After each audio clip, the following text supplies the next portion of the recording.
Come on.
Hey, we're here. And it's time. Welcome to Theme Park Wizard with the homies, the West Coast crew. We got OG55 and Dr. Dre. OG, how are you? Where are you from? Yes, well, I'm from the West Coast, California. As born and raised, I love it out. I love it out here. But yeah, no, I appreciate you, Wizard, for inviting me on, and Mr. Vast Sky, Dr. Dre. Yeah, you can find me right here on YouTube, talking theme park studio, all that good nerdy stuff right here, Orange Grove 55, on X and Instagram, Orange Grove 55. I took a little break from X. And I came back like last week, and it was like the guy walking into the room with the room on fire with the pizzas. It's like, whoa, what did I miss here? Like one of those moments. But yeah, that's where you can find me.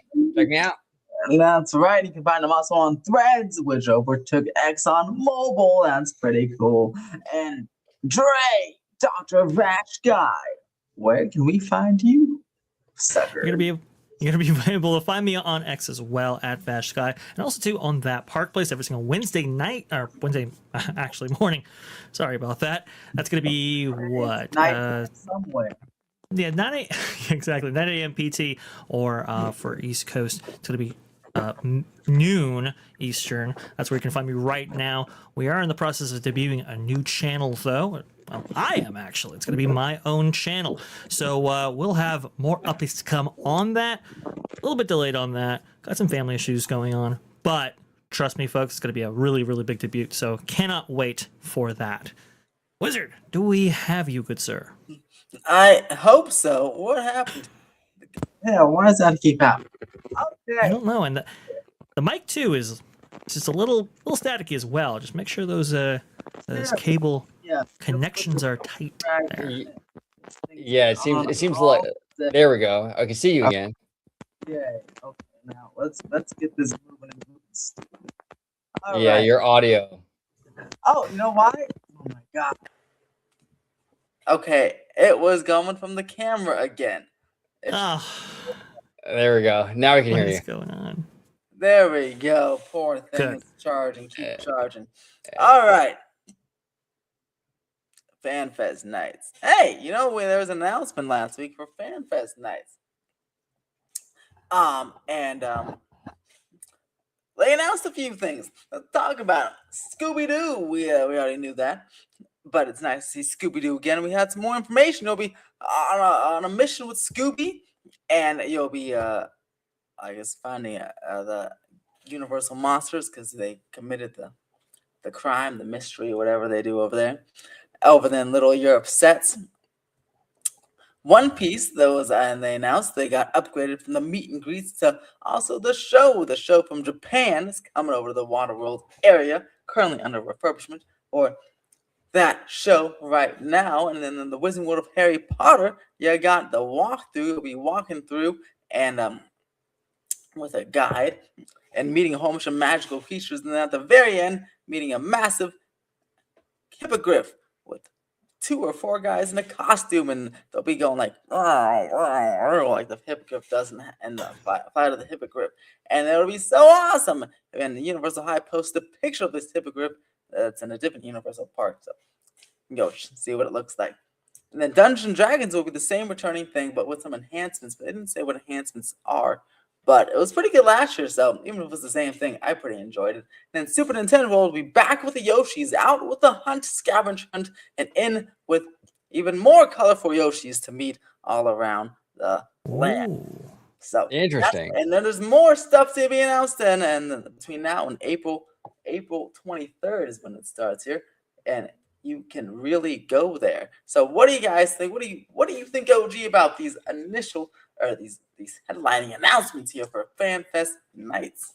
Okay, so a couple things here. I think the One Piece decision to move that to the Waterworld area, it was a no-brainer, brilliant move. That was you couldn't beat that. That's amazing. I was never a big fan of the Purge thing they had, or I think it was Purge, right? Yeah. Well, that's Halloween Horror Nights. Yeah, Halloween Horror Nights. Oh, okay. I'm sorry. Yeah, this is a good move. I think this is perfect for that franchise. One Piece really surprised me. I knew that this was a popular franchise. I didn't realize how big it was though. When I went there last year in April, everybody had the One Piece gear on, cosplaying, whether it be the girl with the orange hair or with the straw hat, the dude with the straw hat. I mean, I don't know all the names, but it was huge. So this is straw hats. Remember we counted them. Yeah, Like, so many. Yeah, so that's a brilliant move. I love the Scooby and Universal Monsters collabo. Taking two completely different IPs, one from Warner Brothers, one from Universal, but yet they fit so perfectly because I mean, really, you know, it's a collaboration made in heaven, really, because the Scooby-Doo, the show, and all that stuff, they dealt with a lot of monsters and bad guys. These two IPs, even though they're from two completely different studios, they work really well together. That's brilliant. I'm just a little sad though, personally, that we don't have Back to the Future. I was kind of hoping for Back to the Future Part 2 in that lower lot, in the Metro sets, you know? That's my only gripe. I wish we would have had that, but you know, what can you do? I know we missed that. That was a great little activation. That was a slam dunk. It was really very enjoyable. What say you, Vash? I would have to echo those sentiments right there. Back to the Future was really an anchor, I thought, for the entire event, and they really did make note of it in marketing and promotional materials and so forth. They really wanted you to know that Back to the Future was going to be a staple at the initial event that taking place in 2025. So for 2026, I was a little bit shocked just because of the amazing success that Back to the Future did bring with it, that they would omit it this time. I understand, though, they want to go ahead and keep this event fresh, and they want to have different anchors and so forth, but I was really shocked at that decision as well. Now, before I get to Scooby-Doo and all of that, I kind of want to go through the list here, because I think the improvements made to Super Nintendo World and that Yoshi experience right there, to have more Yoshis out, I think is a big plus. One of the criticisms that I heard from this event was just how long the wait there was for like a single Yoshi that was out. So if we could get maybe multiple character meet and greets at the same time in order to spread those crowds around, I think that would really, really help everybody out right there. Dungeons and Dragons, I wasn't fortunate enough to see it on my last visit to FanFest nights, but I heard it was incredible, and to see improvements to it, that is a slam dunk for that event. Now, Harry Potter really didn't have a walkthrough experience or a showcase like Star Trek, for example. It just maybe had some characters that were featured prominently in that land. So to actually have a walkthrough experience, that's a big plus, especially for those Harry Potter fans out there. Now, One Piece is huge. OG, I was actually shocked, like you were, at the popularity of One Piece, but it really has become this generation's almost Pokemon or Dragon Ball Z, those kind of signature franchises that maybe we grew up with. One Piece has kind of dominated that conversation, at least in the cultural zeitgeist when it comes to anime for today. I think there's well over 1,000 episodes. It's one of the longest running animes that there are, an anime that there is out there. And also, too, the characters are extremely popular. That series is extremely popular, and it definitely reverberates here in the States, in the Southern California area. So to see Waterworld get that, that's awesome stuff. I am going to be curious to see if they do anything with some of those characters, like Nami, for example.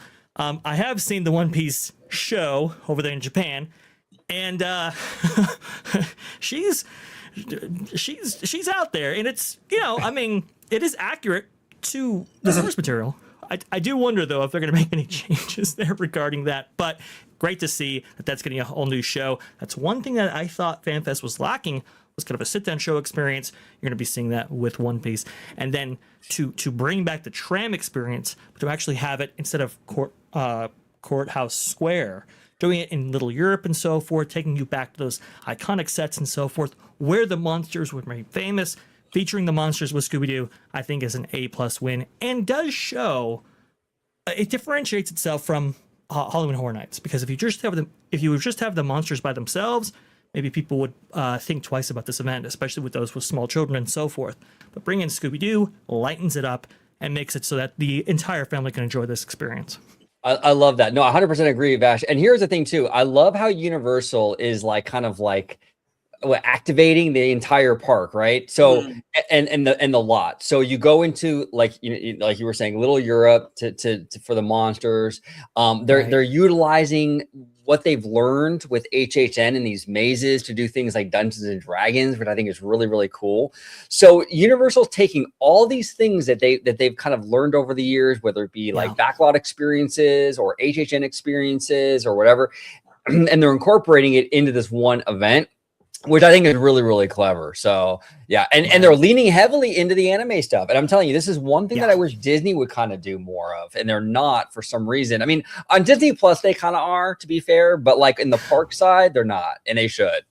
A little bit. I mean, Hulu has had some anime series that have been brought over. I do believe Shuniko and a couple of other notable anime have actually made their way onto Hulu. Now that's being incorporated in Disney Plus. Officially, now Disney Plus has gone to host those things, so that's good. But they could definitely do more in that arena, especially with theme parks. I mean, anime is really taking over the cultural zeitgeist, especially with Generation Z, Generation A. Universal's really leaning into that hard. They saw the response to One Piece. I mean, they had to, Wizard, if I'm not mistaken, they had to move over some of the Back to the Future merch and put in more One Piece merch because it was moving on the shelf so quickly. That's just insane. But it really does speak to this kind of younger demographic who's very much interested in this material and wants to see that, incorporated into their favorite parks. Well, and I really applauded Universal to have the Kahungas with the Jujutsu Kaisen thing over in the Kung Fu Panda show. That whole show was in Japanese. Yeah, it was. I mean, that's mind blowing to me that was approved in a good way. I love that. Yeah, and also in Halloween Horror Nights, the Chainsaw Man that they had in there was also all in Japanese, literally just ported in from Japan. A little bit of a better show than Jujutsu Kaisen, in my opinion. They had Chainsaw Man in the theater for Halloween Horror Nights. I did not. Yeah, and that's super cool. DreamWorks City, they had that latest Chainsaw Man or whatever they had in Japan. They just ported it over again for this year's or last year's Halloween Horror Nights, and it was a pretty cool show. Actually, like I said, I enjoyed it a little bit more than Jujutsu Kaisen. It was all in Japanese too, but it was a lot more actiony. It was pretty, and I just the thought of seeing a pumpkin man with a chainsaw coming out of his head was hilarious to me. But it was great, and the crowd seemed to love it. They're all clapping and stuff. So it seems like that is because this year, again, some of those other announcements will be another Japanese film. Basically, every year it seems like will be there's Horror Nights or Fanfest. Some Japanese film will be in the DreamWorks theater. It seems because. And this year for Fanfest, it may be, at least it was according to the survey, like some Sailor Moon was on there, right? Slayer. So maybe some one of those animes, popular animes, all in Japanese, will be back in the DreamWorks theater, and you'll have to read the subtitles, which I got used to doing, so it's okay. But it's pretty cool. Chainsaw Man, Japanese, and they're like The animators for Chainsaw Man, the original series, are so skilled, so highly talented. They come from like season 1 of One Punch Man. People have been complaining about One Punch Man season 3, saying it's like One Frame Man because the animation has definitely taken a slide. But those great animators really incorporated some really great stuff there. I can only imagine what that would actually be like in that theater. That's great stuff right there. But yeah, Sailor Moon. Massive. I thought that was really that would have been a good move for that female demographic, because if you examine the roster of different IP that they have featured here, maybe some of it's a little bit male skewing. You can maybe say Harry Potter and Super Nintendo World might balance that out a little bit, but I think you do need a female centric IP. And so Sailor Moon being incorporated, I thought would have been a master stroke right there. Hopefully we do get that. Yeah, and I think one of the smartest plays, at least from like a marketing or a universal business standpoint here, is the Scooby Doo and Monsters thing. And I actually just thought of this as we were talking. One, he's talking about this female demographic, and coincidentally, two females didn't go to FanFest nights that I know are going to FanFest nights this year, specifically because of Scooby Doo, my wife and my best friend, and her daughter, because they love Scooby Doo. But the Monsters is what I'm thinking of, because think about it. Last year, and I think it was now that I see this, I think it's on purpose. Last year for Halloween Horror Nights, they always have Universal Monsters House, but they did not this year or last year, because now it's here. I think this is a good way to get some of those Horror Nights people that like a Monsters House to also buy a ticket to FanFest nights, and while also getting the Scooby-Doo people to get a ticket to FanFest nights. But they still want the little horror people that are missing out on the Monsters House, because it's usually every single year, but not this past year. Now, if they missed out their monsters in like a Halloween Horror Nights house type experience, now they have to buy a ticket to FanFest nights, and that way they just got their money 2 times, which is pretty brilliant on Universal's part. Right. 100%. Now, Wizard, do you think this is possibly, because we've talked a lot about, Dark Universe coming to Hollywood, right? Mm-hmm. Whether it replaces Springfield or Lower Lot, whatever it is. But do you think there's a possibility? And I know we've had the monsters represented in this park before, mm-hmm. but they're leaning a little bit more into them than they have. Do you think that this is possibly like a beta test to see how they do and the sellability of it, and to see if maybe a Dark Universe would be a good fit here? I think so. I feel like anything's possible because always incorporated somewhere. But yeah, this is a spot like you mentioned. This will be incorporated in a non-Horror Night spot. It'll be more of a family spot. So if it gets a big hit, then because Dark Universe is kind of like it's still like a family land. There's like a lot of kids and people in there. It's not scary or anything. So if that works out, yeah, maybe it's like a beta test. And the Scooby-Doo, I'm curious how it's gonna work because they said like a walkthrough type of experience. But this could be another smart thing. Whereas how Back to the Future you can stay down for hours, right? Well, maybe you can stay down here for hours, but maybe they'll make it where you can keep doing it. Whereas there's so many monsters. So let's say, I don't know, let's say the goal is to solve a mystery, right?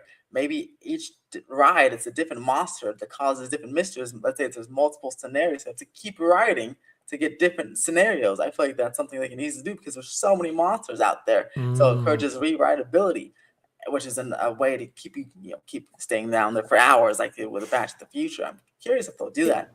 Because it would be cool to have a kind of courtyard experience, like you said. That was very evocative of the Back to the Future experience that they had last year. And there are definitely places where you could stage something like that. So that is really interesting how you could maybe stay over in that area on the other side of the back lot and experience those that walk through over and over again and maybe see some monsters. I think that's a great point right there. But Dark Universe, that land, I mean, Wizard, we've kind of gone back and forth in the history of Universal Studios Hollywood and how that land was originally envisioned at some point for that park before being adapted for Epic Universe.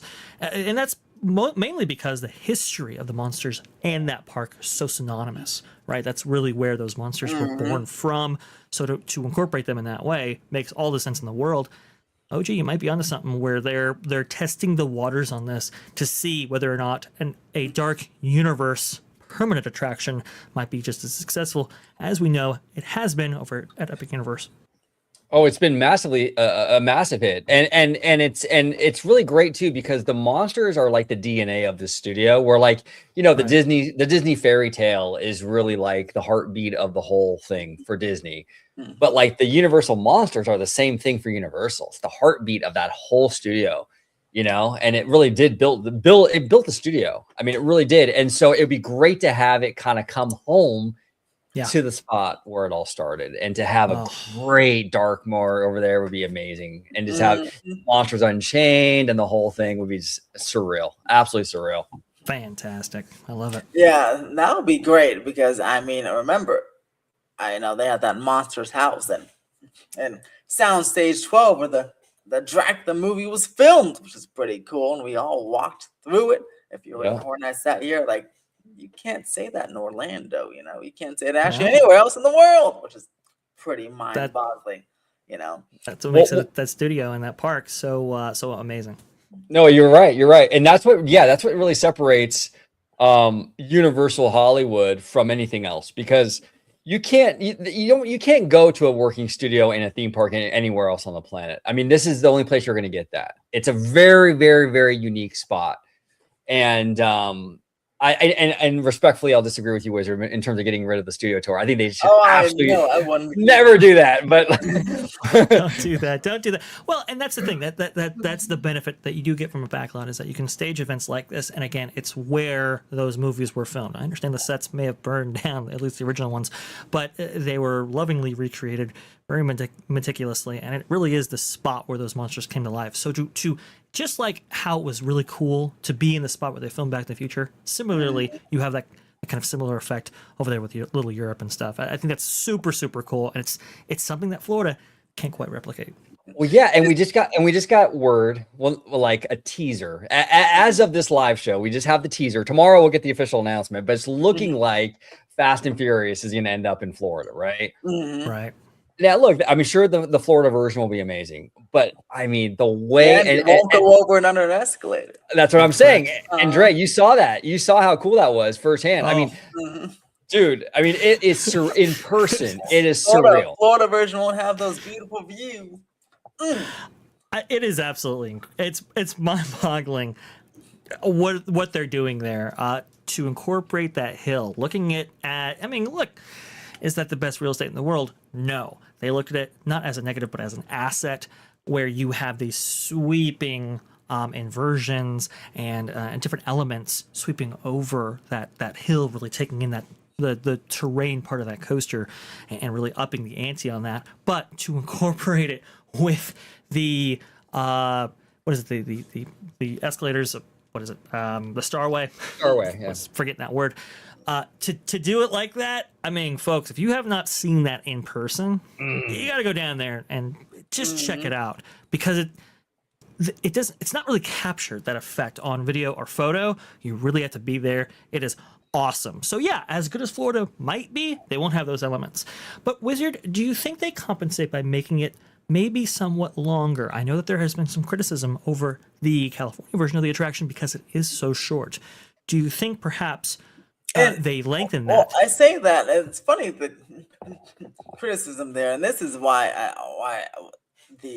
for the Hollywood version, I think I feel like a lot of that will change when people like write it, because if you take the track length, it's just only a couple hundred feet shorter than Velocicoaster, and people don't say that much short, but and so it's just fun. It looks like it's short because in the mountain there's all this stuff, and it's also going really fast, and there's no massive air time, massive Velocicoaster type top hat there, but it's really only just a few hundred feet shorter. It's not like terribly short, and the cars are also just so big. I feel like a lot of things make it like an illusion that looks like it's just the teeniest coaster in the world, but it's really not.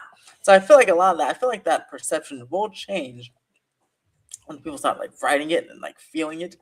But I do think the Florida version will be a little bit longer, but I don't know how much longer, because it's in that skinny little plot there. I mean, someone did a mock-up of it, and it looks like it's like a minute and a half if it's based on the mock-up, which is almost just 30 seconds longer than our version, if true. So we'll have to see. But it is funny, those perceptions. Even someone I posted the video today, some said it looks slow. I'm like, well, first of all, you're not there. Second of all, they're still testing it. Third of all, it's a big car. You can look. I mean, I can look at a plane over the freeway and it looks slow, but I know it's going hundreds of miles per hour.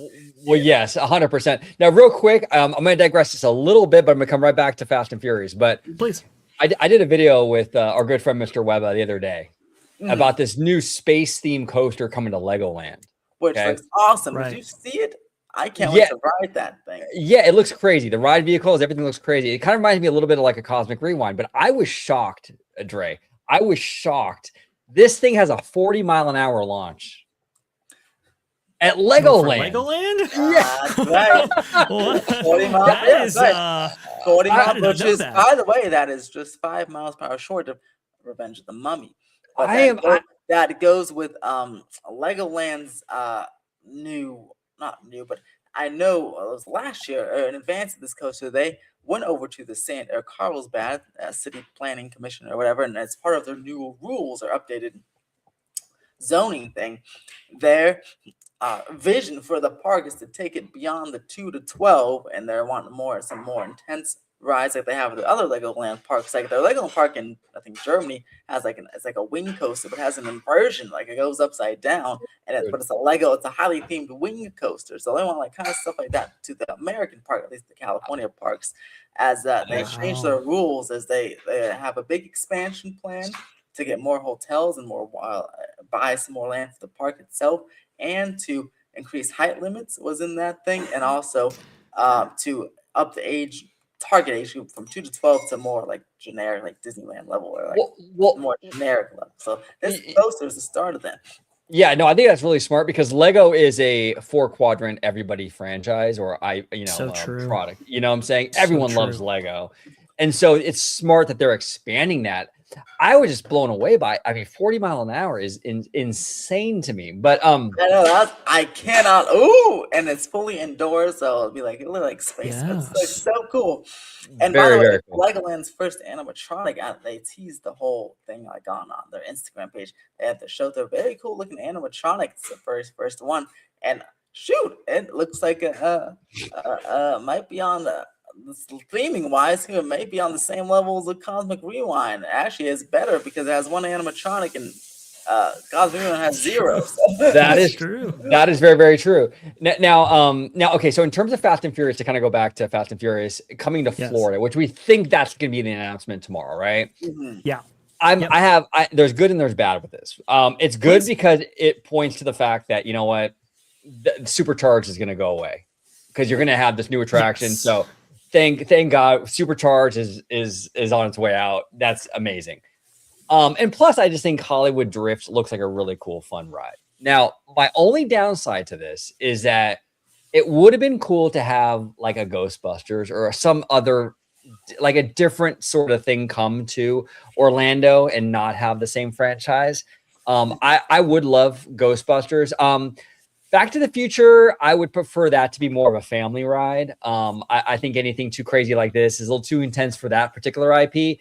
But Ghostbusters would have been really cool with the drifting car thing. Would have been really dope. But again, this is not a terrible decision by any means. I just would have preferred a different take on this ride. This is something interesting. Okay, because shout out to Midway Mayhem for posting the pictures on our YouTube channel on there.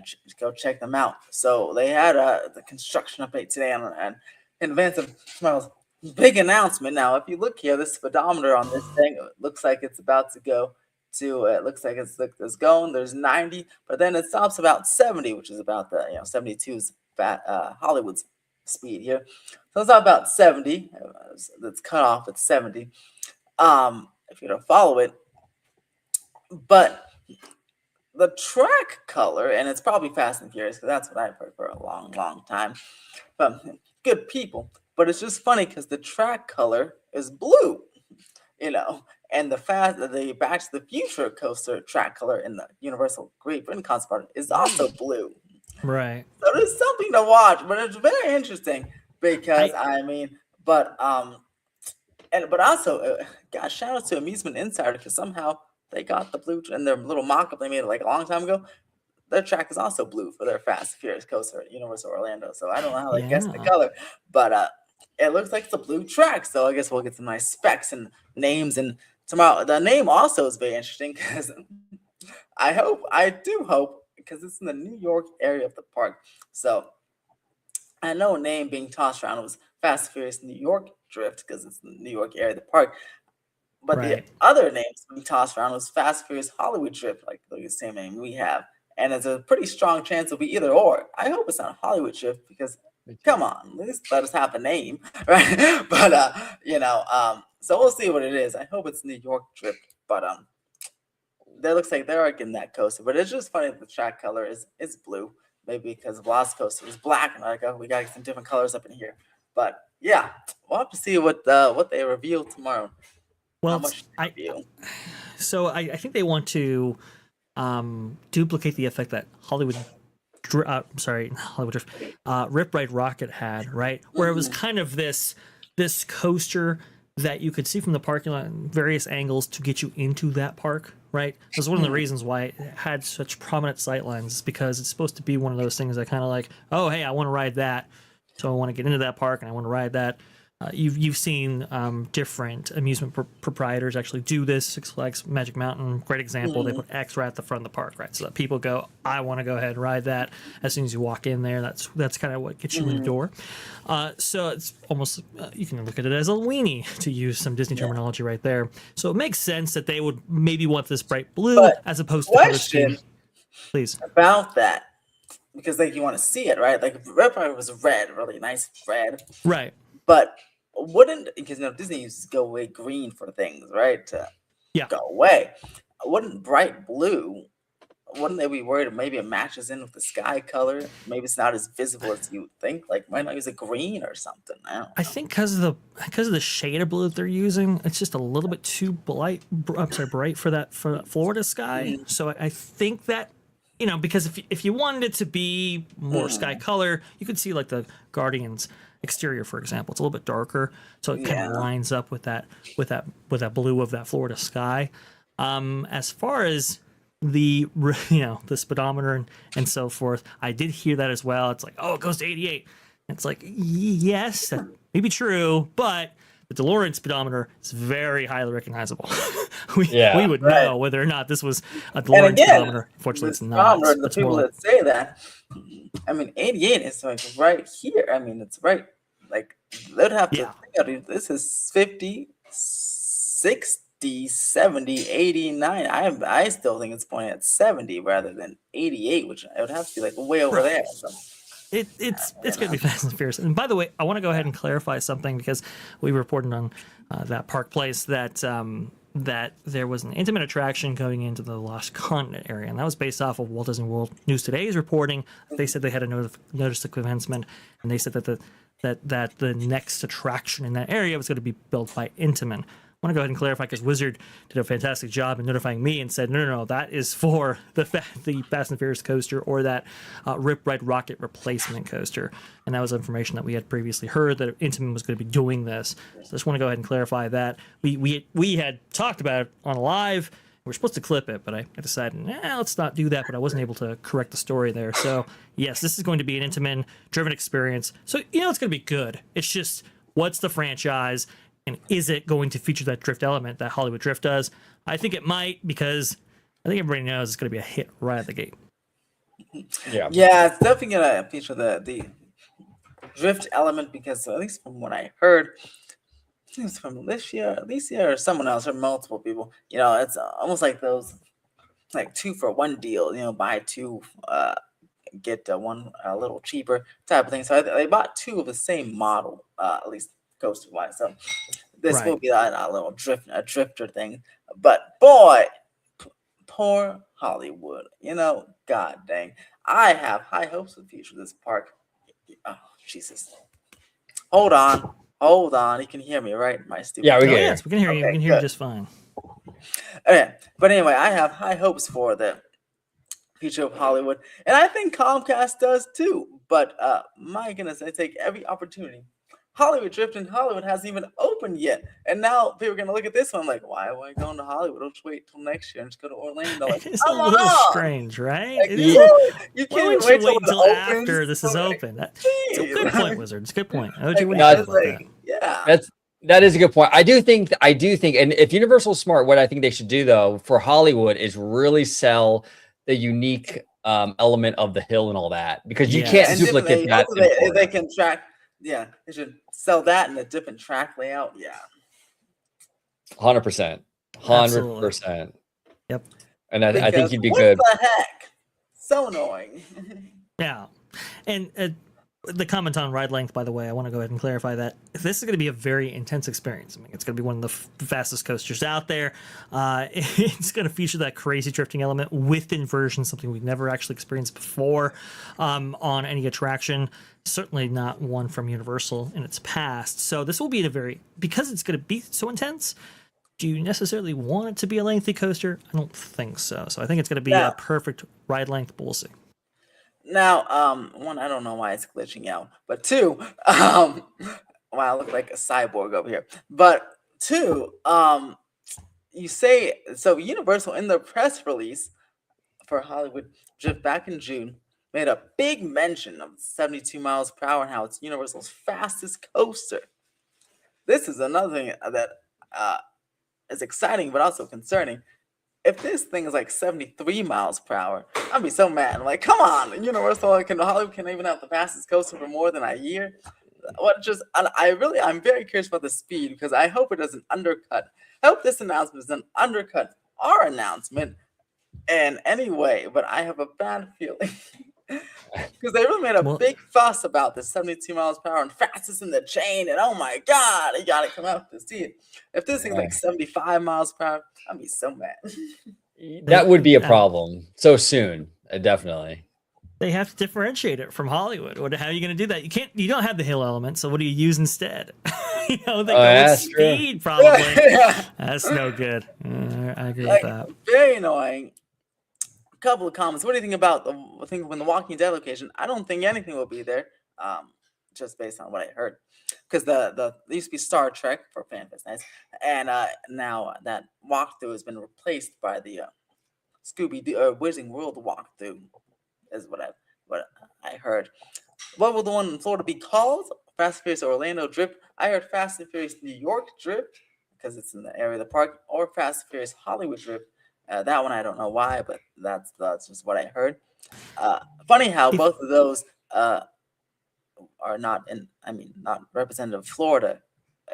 New York makes sense because of their park, but it's just funny. Right. Well, Supercharge is really interesting too because it's in the San Francisco, roughly that area of the park. The 3D backdrops that you actually see while you're on that attraction evoke more of that San Francisco architecture than the Hollywood version does. They've always tried to do this. Yeah. I don't know how successful it'll be though. Yeah. And that's a good question. I do hope think we will get a Fast Furious Supercharged closing announcement with the opening of this announcement.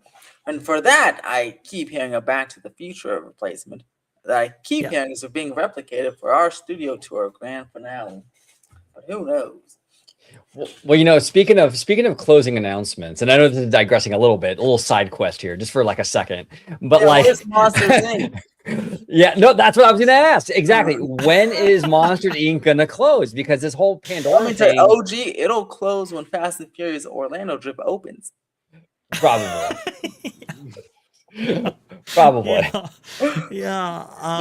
Early 2026 is slipping away. Only got 2 months left of early 2026, which is the last official thing Disney said back in June when they said that the parking structure will begin construction in fall 2026. So that is the last official thing they said. But early 2026 is slipping away from our fingers. Oh yes, it's slipping away very, very quickly. I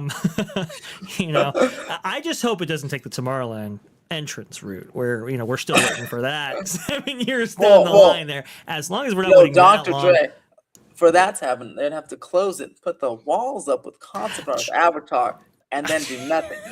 That's true. OG, if they do that, we're in big trouble. We're in huge trouble. We're delayed for sure, and one of the reasons for that is because they gotta start work on this parking structure. How much have I said this before?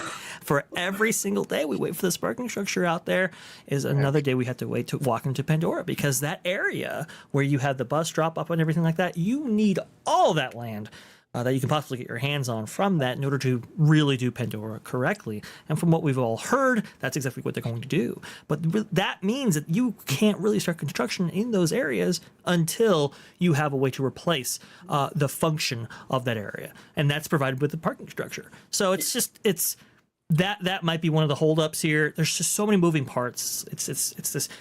the world's biggest chessboard with way too many pieces, right? You got to move this piece, and then you can get to finally the piece you want. So, yeah, it is very disturbing, uncomfortable for fans that Monsters Inc. hasn't had a closure date attached to it. I think that's forthcoming, but we'll see. Yeah, we'll see. And we another one of those moving parts, Vash, is the James Cameron equation. I mean, this guy, True. I'm sure he's involved heavily. He's a perfectionist. He wants things done a certain way, whatever. And it's like, so he's in here with all this. And that's probably also why there's a lot of secrecy around this project, is because of him Right. as well. So it's tough, you know? Yeah, I and could he's- foresee a scenario in which I described happening, because let's say there's a delay because of James Cameron or something else, right? But I still think the Monsters Inc. right does close with walls, because I'm pretty sure it's what I heard they're gonna snap up those animatronics and ship them over to the Door Coaster in Florida. So I feel like they gotta close it. But so then that does happen. That means there would be a Monsters Inc. closed ride with walls up with no replacement, like Tomorrowland. Hopefully for not 70 years. Well, yeah. Well, and here's a question I have for you guys.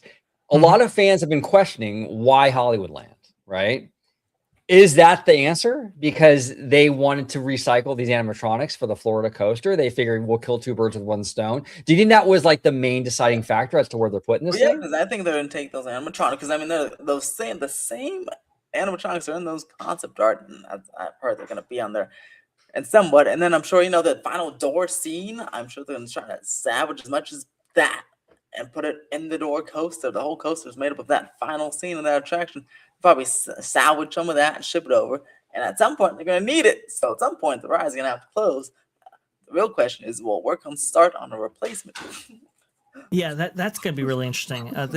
So if you look at the various scenes included in that attraction, right, the Monsters Inc. attraction at DCA, the scale is to the scale of those ride vehicles and that experience, right? I Right. think in a coaster, I don't know if that scale actually translates. So I don't doubt that they'll reuse assets, but it's kind of like, do you But, I necessarily mean, want to reuse a lot of stuff? It Because may not. Like, what if it's in the queue?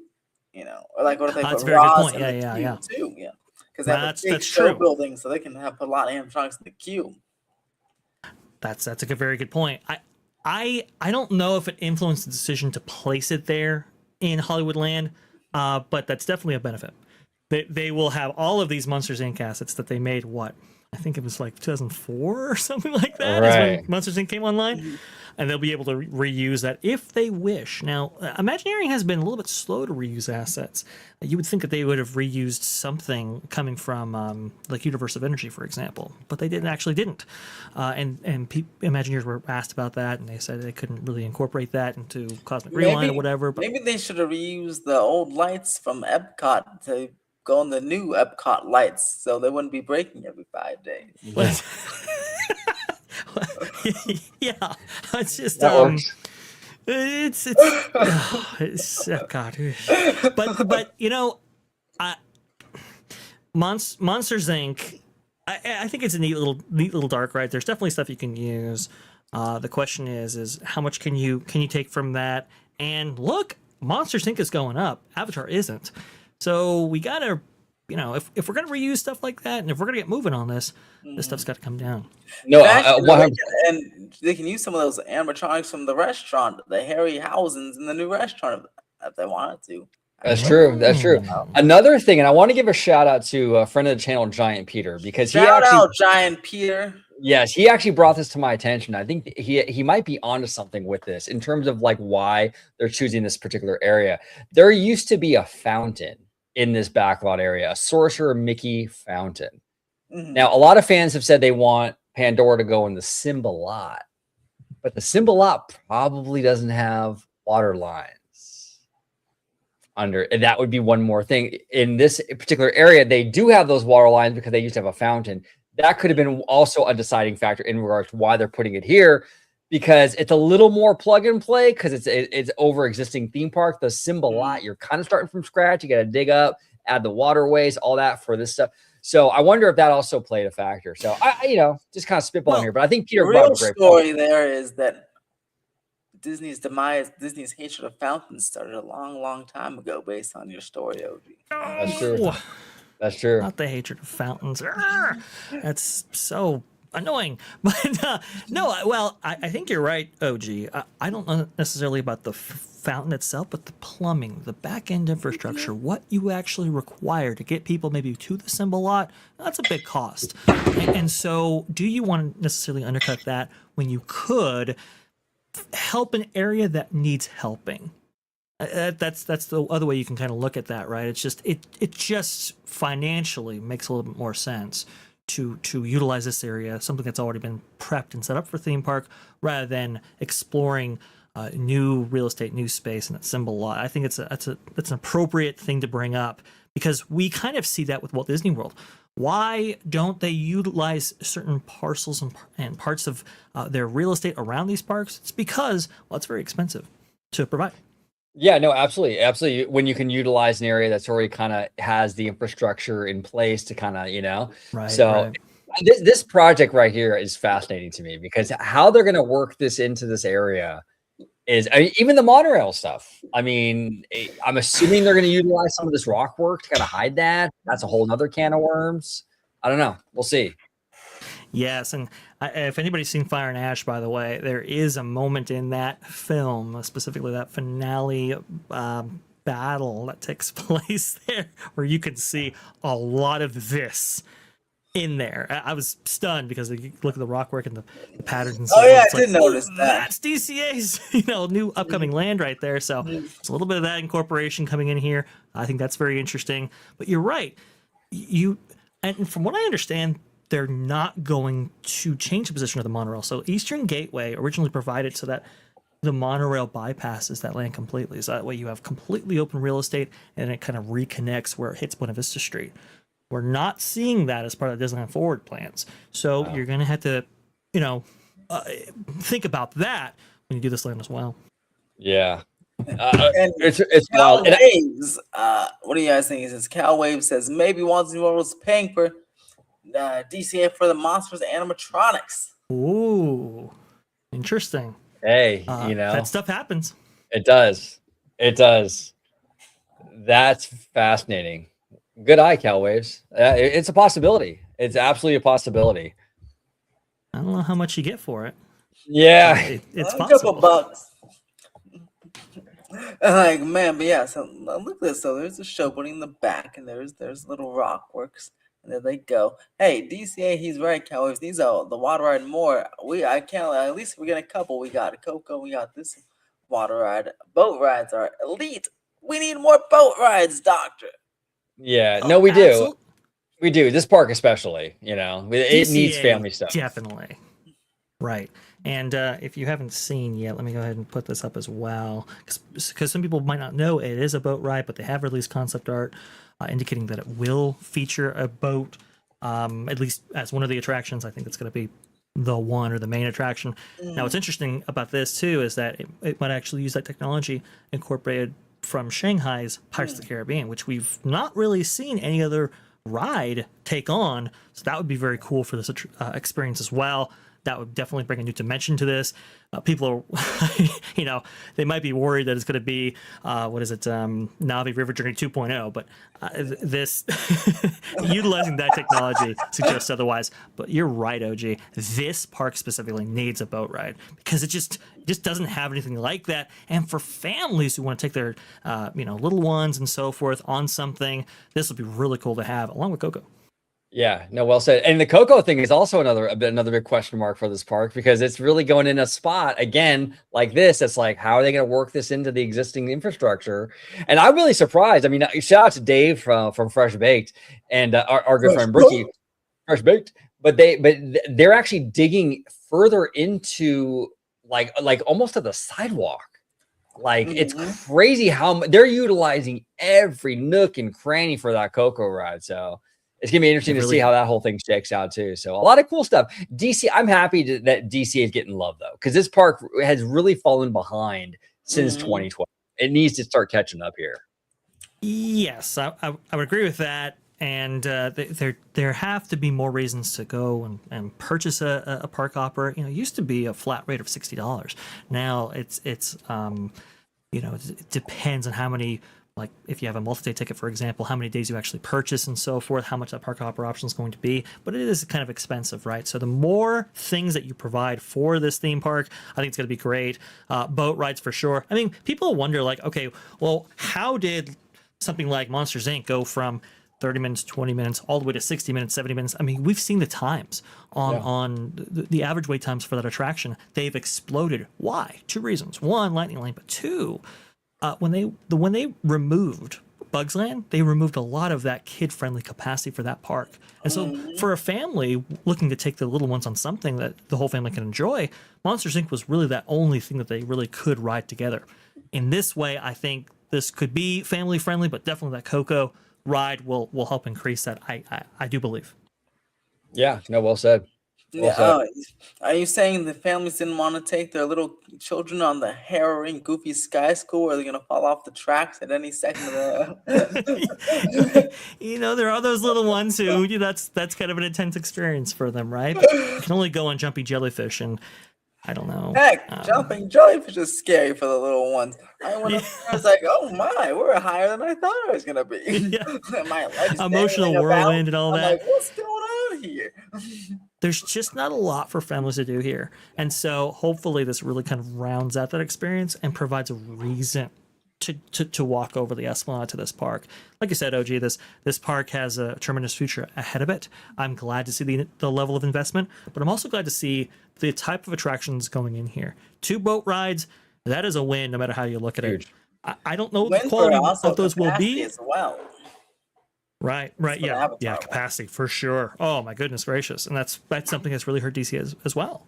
Yeah, well, and the other thing too, and I've always said this, but like when you have people coming to Disneyland Resort, Disneyland's always going to happen. It's always going to be the park they go to, but DCA is always the one that's kind of like expendable, right? If you can make this park a have to go to park, you better ensure that families visiting will go to both, because you're not going to go to Disneyland Resort and not go to Disneyland, but you might go and not go to DCA. So if you can make DCA like a must go to park, then you're locking both parks in for everybody. And that's a really smart business decision. Well, and we saw that pendulum swing just a little bit when Cars Land opened. Now you had a reason not just to go to DCA if you were visiting from within 250 miles, but if you wanted to see that land anywhere internationally, you had to actually go to Disney Hollywood Adventure to see Radiator Springs proper. I understand Paris has a little bit of that, but really you have to go to DCA to see that. So to have these kind of these very unique experiences and reasons to be drawn over to DCA, it only helps the resort. And by the way, I'm surprised that we haven't heard an announcement of a new hotel, because with all of this investment going into DCA, you would think that they want to capitalize on that with lodging. We'll have to wait for that, I guess. Yeah, I was gonna say, I'm sure, new hotel coming, but also with the boat rides, as much as I may be cautiously optimistic or unexcited because there's so many versions of it, the Avengers ride for the family aspect will also, I think, do wonders in that aspect, because Transformers is very family like, and so Avengers is like Peter Pan or whatever, and not some crazy, at least the whole family can get on it. So like I said, another reason for that, maybe a Spider-Man fan or maybe a Thanos fan to pop on over there and ride the ride that they won't have a very little or small or no height requirement for, because it'll be like, it won't be too intense. So it'll be good for the families to get another day at the resort or to drag them over for the park hop. And the reason you say that, I think, is because the Peter Pan experience over there at Fantasy Springs and Tokyo Disney Sea, that ride vehicle and that system will be reused for this attraction. I do believe that is the case. Yeah, that's what that looks like, at least.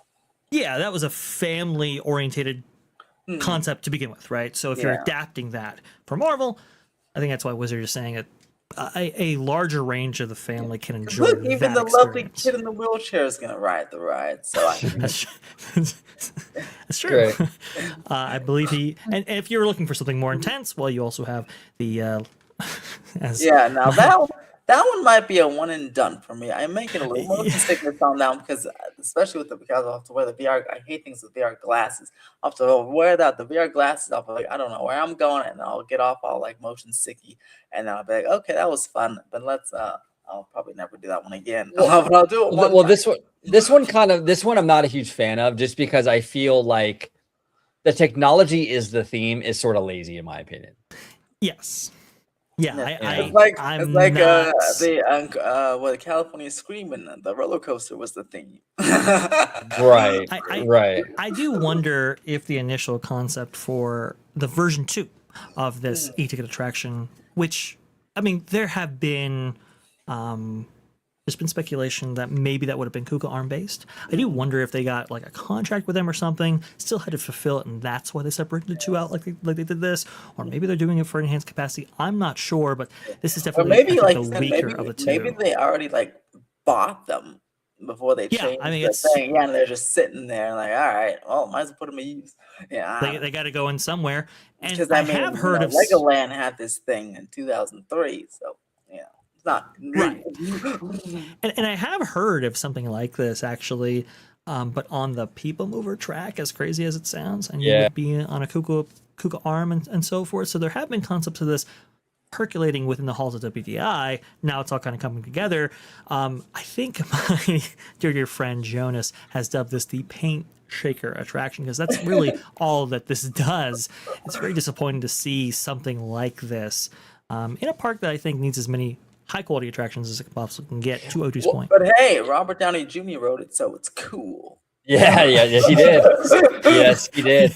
Well, now what would have been really, really cool for this attraction, and now this is a really ambitious thing. I don't know if they would ever really do this, but like it would have been cool if they would have incorporated maybe like the finale for this ride into the finale of the e-ticket. And what I mean by that is the big finale scene when you're fighting King Thanos with Infinity Defense. If the finale in the KUKA ARM thing, you join that show building and you fight Thanos together. So the Infinity Defense vehicle and the KUKA ARMs are all in the same show building fighting King Thanos. Cool. That would have been dope. And you could have even had like a whole moment where you're parked there and you see the Doctor Strange portal and all these KUKA ARMs come through the portal on your left, you know, and it's just like, yo, I mean, that would be really sick, bro, you know, but that would have been, that's a really good idea, because, you know, we really haven't seen like that kind of concept. So it's like, remember the Indiana Jones concept art where we have like multiple attractions going into that show building because it was so big and it was so expensive. It's like, okay, let's go ahead and leverage this. So we have the Jungle Cruise and we have the train going through. That could have been a great way to make use of this amazing asset in that finale with maybe 2 attractions. That would have been cool. Not gonna see that. Yeah, not gonna see it, and because that's my biggest thing too with this KUKA ARM thing is it seems like it's all training and no payoff. Yes. And at least that would provide you some payoff for the training that you just did. You're putting it to use now. Well, no, OG, the training, you did the training. Now your reward is you have to go stand in the 2-hour line and then Infinity Defense and defeat Thanos, or buy a $20 or $30 single pass lightning lane and go right away. Yeah, I was gonna say it's gonna be $30 by the time this happens. Oh, for sure. It's interesting too. Is that one scene? It shows like animated like Spider-Man, like you know, like it's like different versions. That's pretty interesting, right? Yeah, different medium. Is utilized here, and as now go back to that other thing. Okay, this is a good one. This is what concerns me, because in the press. Maybe it's more so on the other concept art, but they on the press release they make an emphasis, right? They say make an emphasis on like physical sets and stuff. But I worry that it's gonna. I think we lost Wizard. Massive screen, and the physical set will be like this, like some rock. Oh no, am I back? You lost me? No, you're back. You're good. Yeah, you're back. You're back. But anyway, yeah, I'm worried that, see, like this one, you see King Thanos and what's behind it on a screen there. I'm just worried that the physical sets will just be like this bland rock work you see in the foreground here. And I feel like there won't be any animatronics. I hope I'm wrong, but that's what really discourages me about this, right? I just feel like physical sets will be like this rock work here in the front the foreground than behind a big screen, and it's just that rinse and repeat for like 12 times or whatever, you know? Yeah, I mean, we have seen some mention of physical sets, but the video that we've seen, I do believe there was an Imagineering episode, or we Yeah, call it Imagineering that was just episode. a screen. It was just a screen with 3D glasses, and they really emphasized that. It's like, okay, you're emphasizing the wrong points. If in fact you really want to turn people around on this attraction, because I think people are maybe still disappointed just a little bit. We didn't actually get to see the version 2 of this thing, and so version 3, you really want to hype up the fact that, hey, at least we'll have physical, tangible And environments. speaking of, Ash, you said the 3D glasses, a good point. You know, because they're taking away 3D glasses on, you know, Ratatouille, they took them away, and other rides, and Universal's taking away 3D glasses. Why open a new one with 3D glasses? Maybe they make a quick change and open 2D glasses, because I don't think 3D glasses will be net. Why don't they do 2.5D like Mickey and Minnie's? I like that. Mickey and Minnie's Winning Railway 2.5D. I don't have to wear glasses. I really hope they switch up something and change and open up this ride like that. Because why am I going to have to wear it? Why are they opening up another 3D glasses ride? They strongly emphasize here in 2027. Hopefully. Yeah, no, I agree with you. That's silly to me. I agree with you, Wizard, on that. And when they premiered Runway Railway with that 2.5D technology, I really thought that was the beginning of a lot of different kind of cool ways of kind of making it look like there's depth there without glasses. But they really never dipped back into that. They did it for Mickey, but they never really revisited that. And I would have rather have seen something like that incorporated into this instead of having the glasses. You're right. The glasses seem a little outdated, where a lot of companies, even Universal, are going away from glasses. Including them, they just removed it on Ratatouille. Right, exactly. Go back to the ride vehicle there, Dr. Dre there, because this emphasizes what I was talking about with physical sets. Because this exactly looks like a version of Transformers right there. See those high walls that just really make your focus to the front? It's really hard to have physical sets when there's those high walls there, which makes me, like I said, worried. Like if they really want to do 3D or physical sets, 360 physical sets, the walls will be lowered so you can, you know, decorate the room. But this just screams, you wear your 3D glasses, maybe have some rock work or something as the physical set, but in front of a giant screen, and then I just wish it was a little different.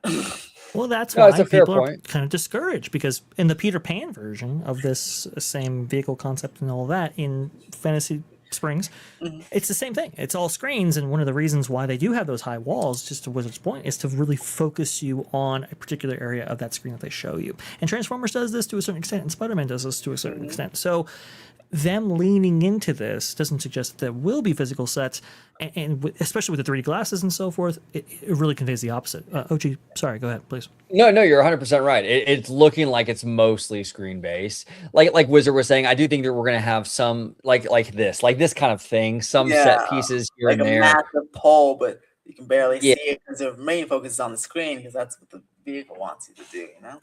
Right. Yeah, that's the thing. I just hope, you know, the end product, because DCA really this attraction needs to blow minds.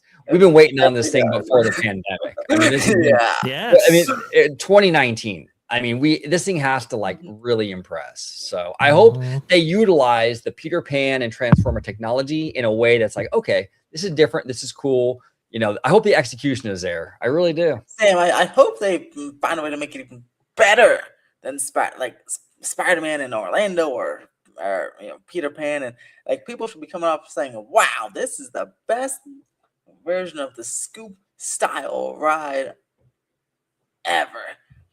Which I don't know, Jurassic World Adventure is a Scoop style ride in Beijing, and that has the big animatronics chasing you around. So it might be a little hard to be the best one, but at least the best one in the U.S. Because boy, like I said, DCA needs something to draw the people over, buy another park ticket, buy a park hopper and stay the day. And you know, people really like Transformers, so they could have really, really just loved it. Or not. Obviously, we know what this attraction needs to achieve, but is it from an an executive standpoint, or maybe an Imagineering standpoint, you're over relying on the brand. Like you're just trusting that the brand will sell this attraction no matter what the quality might be on the other side. I do fear that might be the case with this, and that it just needs to be an Avengers attraction or a Marvel attraction, and not necessarily groundbreaking. Because we did hear in that Wall Street Journal article that the version 2 that we were supposed to get of this was canceled because they said it was far too ambitious for the Imagineers to achieve, or at least that's Which is from a an executive crazy standpoint. That's what they did. thought to me. Like, what? Right. So Do you is think that this Walt would have case? said that?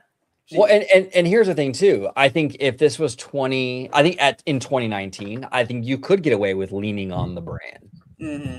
I don't know if Marvel right now though is strong enough. Exactly. Right. You know. So true. It's so true. It's a great point.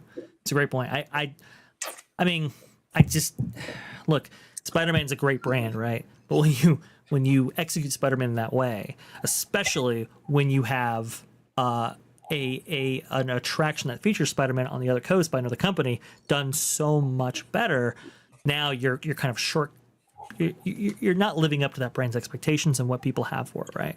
And so I just fear that might be the case with this. Hopefully it's not, but we'll see. We'll see. Yeah, DCA needs a home run. It really, really does. And I'm rooting for it. I am. I hope it's awesome. I really do. But yeah, we need I it. hope, even in the queue, I hope there's at least an animatronic somewhere. Even if they just replicate the animatronic Spider-Man that Paris has for their Flight Force thing. Something, something. Because, maybe we'll get some more details at D23. Maybe we'll change the mind. Well, no, I do think this D23 coming up this year is going to be the kind of putting meat on them bones kind of expo, where it's like, I don't think we're going to get any big new announcements. I think we're going to get a lot of fleshing out of so Avengers, we'll get a lot on Avengers. We'll get a lot probably on Pandora and Coco. The Florida stuff also, like Encanto.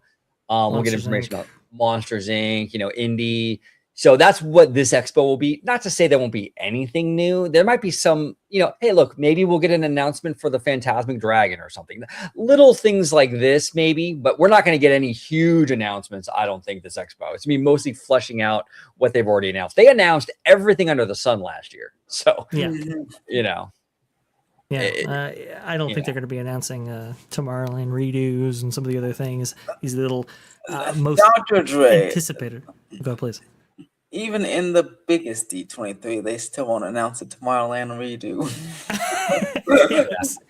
Well, go, you're right. You're right. And here's the thing, because we all know it's like the worst kept secret in Hollywood. Josh is going to be the next CEO. It's going to happen. Sure. If he wanted to just like the easiest way to get the fans on board. Now remember, Bob Iger did this. When Bob Iger took over as CEO, he did a lot of fan outreach. He bought Pixar, which a lot of fans applauded that, right? And he brought Oswald back. Josh would be smart to kind of make these sort of initial decisions to kind of bring people on board initially. And a new Tomorrowland is like just easy win. It's an easy layup right there. I mean, you announce that. I mean, and that would be an easy win, but will they do it? I don't know. Well, that's the thing, though. I mean, you say easy win, and winning over the fans, yes, I do agree with you. It is an easy win for them. But remember what the Wall Street Journal article said. It didn't really dedicating that much money to redo that land didn't manifest in higher attendance, or it didn't really move the needle in terms of the metrics that executive used to greenlight those projects. So yes, for us, absolute win. But for executives who actually control the purse strings on these things, maybe not for them. And that's the most disappointing thing. Hopefully Josh D'Amaro gets back to that kind of ambitious side of WDI, where not every single decision is motivated by, is this going to, increase attendance or increase demand or whatever. Sometimes you just have to invest in your lands or parks, even if you don't bring something new, just so that it prevents it from being, a rundown ramshackle of a land like Tomorrowland is currently.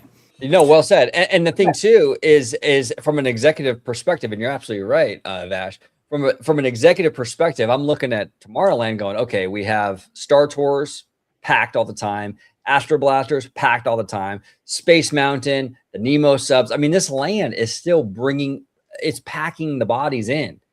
So for the executives looking at this going, like, what are we doing? Are we really going to dig this area up? It's still moving. It still has a ton of activity in here. What's the upside from a business perspective? You know what I'm saying? There's not a whole lot to it. It's mostly a cosmetic change. And I can see an executive or suit going, why am I doing this? You know? Right. That's it. I mean, it's like it accomplishes the tasks that it has now, right? Obviously, you have restaurants in there that are packed and are well used. You have attractions there that do still get decent wait times, like Star Tours, Buzz Lightyear, and especially Space Mountain. Like it serves all of those operational purposes. From an executive standpoint, you really have to make it clear that look, it's not just about the operations. It's about you're charging almost $200 a day for Disneyland. To keep that premium price point, you really do have to invest in ways that the guests can perceive to really keep ahead of the competition, especially if you're demanding that high price point. So I think there are arguments to be made, even in the monetary sense. But look, this is the weakest area of Disneyland, and I don't know if we get a new attraction out of it, but man, it would be cool to have a new theme. Maybe we should just do it ourselves. Take some hammers and start demolishing the people who were trapped in the middle. Oh, let's not do that. Yeah, right. That's not good. That's a way to get trespassed. But look, I like the attractions in Tomorrowland, but man, Tomorrowland itself, it needs a lot of work. It needs a lot of help. And it was really discouraging to see that in the Wall Street Journal, but not surprising. We'd heard that for a little while, and to hear it confirmed, it just makes sense. That's why that entrance, concept art wall or whatever has been there for 7 years unmolested. Yeah, no, you're right. And I recently did a video with 6 Miles Tall. He went to Shanghai Disneyland, and we were looking through some of his videos. And the Tomorrowland over there looks really cool. I mean, that's the kind of look at Tokyo's Tomorrowland coming up with this new Space Mountain area. I mean, like Have even you if they seen did that aesthetics, that'd be amazing. Just bring that okay. back over here.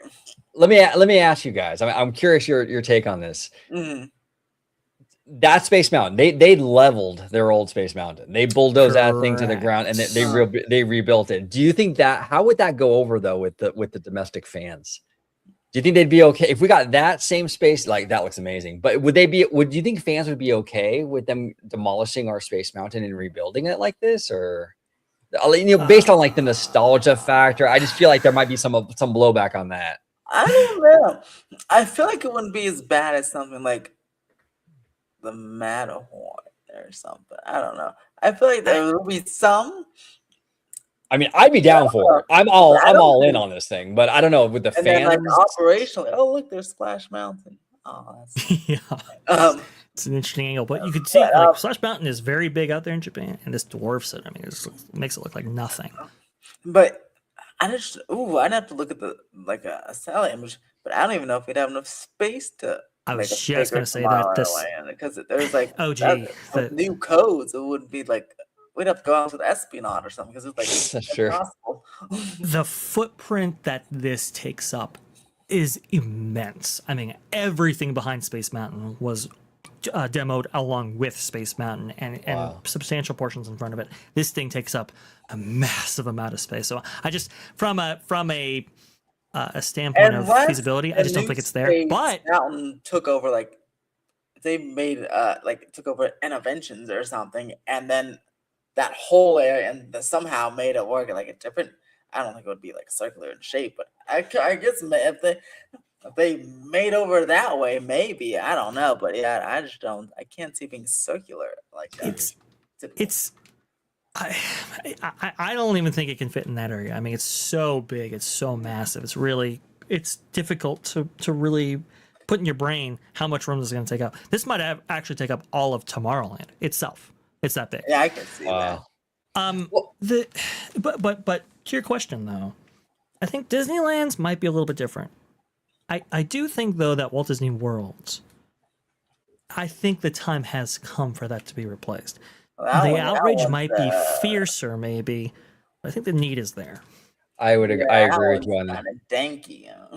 Well, yeah, it's a rough ride. It's a rough ride. It's like it's because like the Matterhorn over there. It's like their same situation, but not as cool. So, This is gorgeous. It kind of reminds me of. Do you guys ever see the And- old John Hens concept art for Space Mountain? Yes. Yeah. Yes.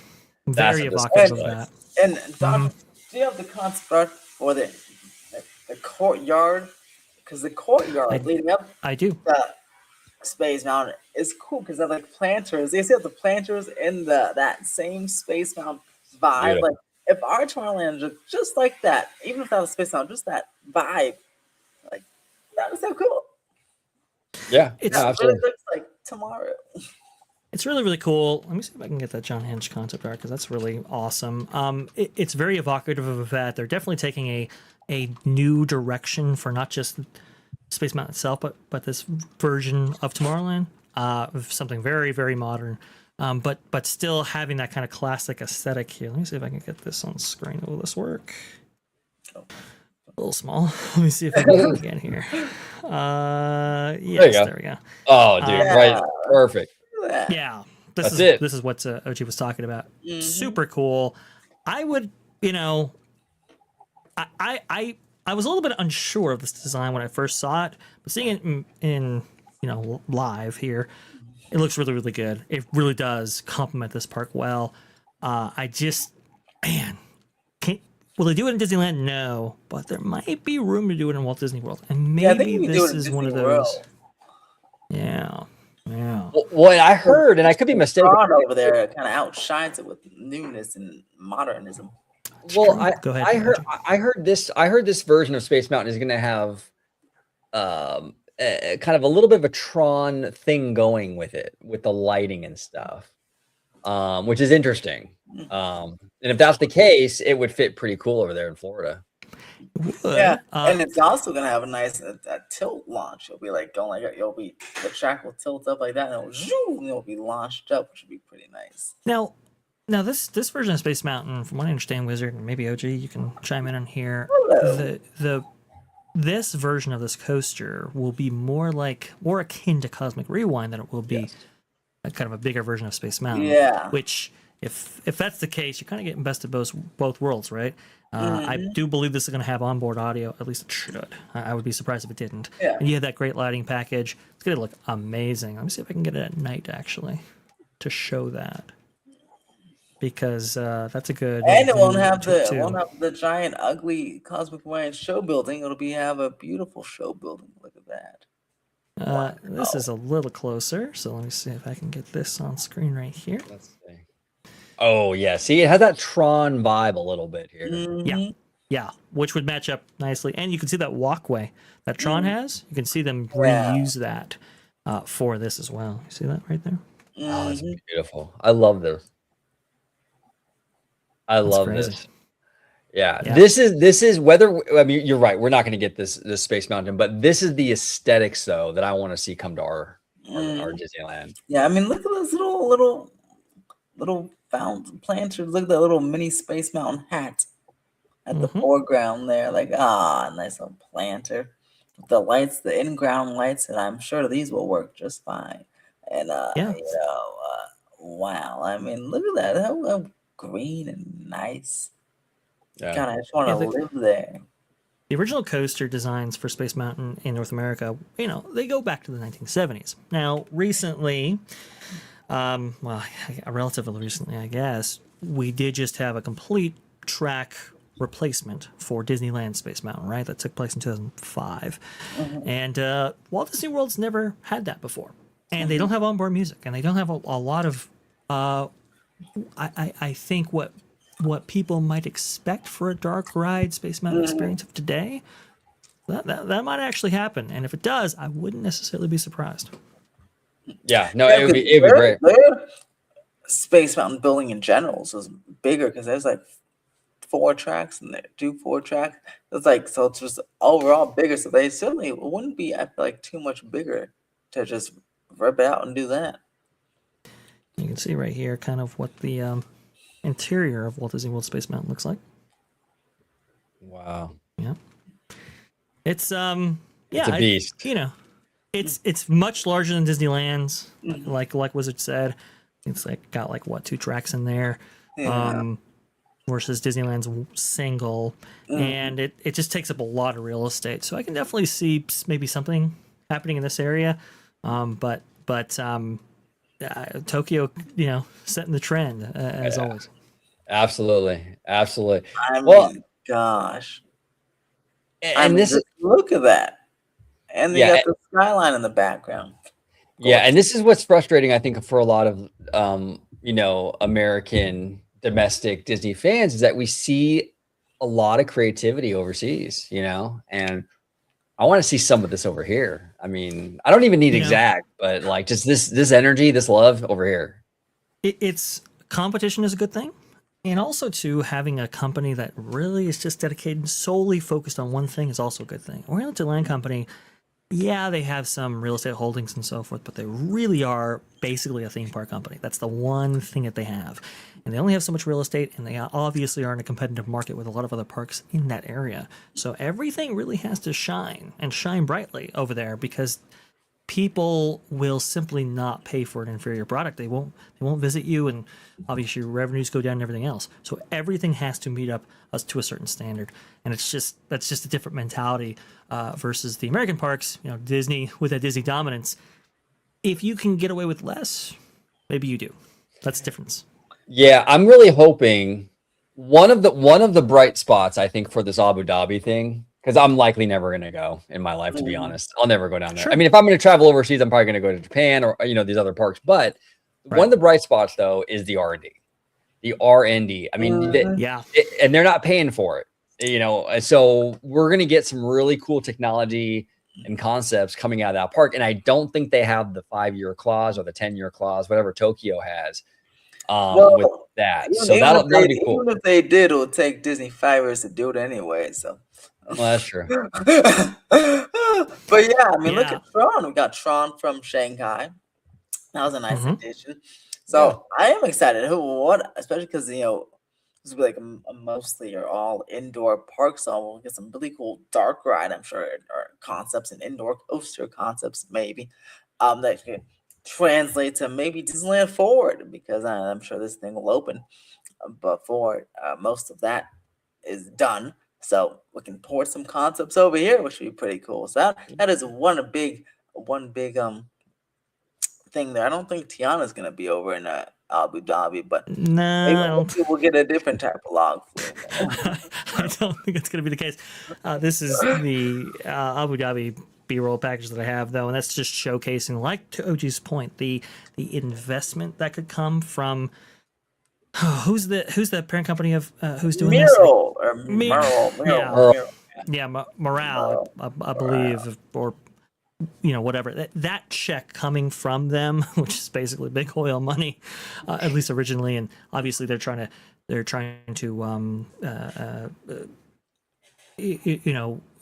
trying to diversify their investments, right? So that's why they're getting the tourism and all that.